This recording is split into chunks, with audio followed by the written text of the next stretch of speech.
We now have a strike at our ports, both Philadelphia and Wilmington. The International Longshoremen's Association are picketing.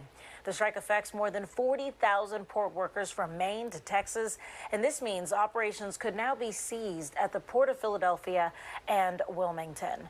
So you see a live look at folks out there.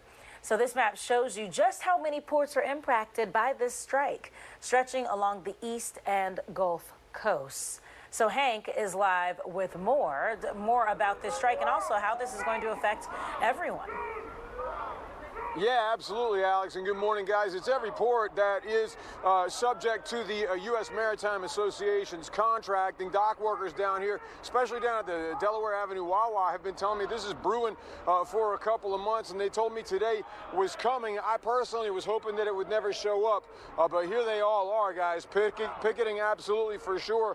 And at this point, they say they don't know how they could have avoided it. The contract the International Longshoremen's Union had with U.S. Maritime Alliance, which represents this port and ports up and down the eastern seaboard, expired at midnight, guys. There's a wide gap between the two sides regarding what workers ought to be paid, and so longshoremen are striking, looking for a 77% pay raise over the next 6 years of a contract. Now look, guys, that says they say that they've got to make up for things like catastrophic inflation over the past couple of years, and all of the years before that they haven't gotten pay raises, and as of last night, the Alliance is offering 50% as well as freezes on automation that workers say threatens their jobs. But the experts say, listen, with no closure here, no agreement hurts everybody.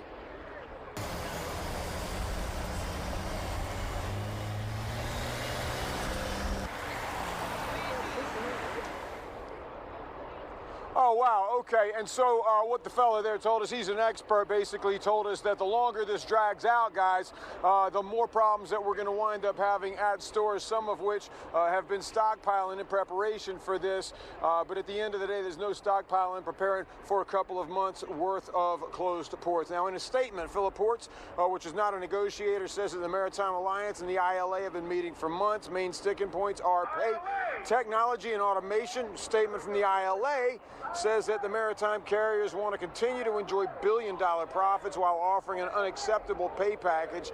Now, guys, like I said, experts say that a pinch at stores won't fall immediately because, as I said, a lot of the stores have been stockpiling. One thing you can't stockpile, guys, is produce. All of the fresh produce that comes in this port. You see the Dole ships pull in at the port of Wilmington. Philiport, honestly, is a stronger port for reefers or refrigerated containers than almost any other port in the country. All those refrigerators are going to be working overtime to try to keep produce fresh while this strike continues, guys. We hope it's a short one. Mike, Alex? That's for sure. I mean, you'll feel the effects of this within days.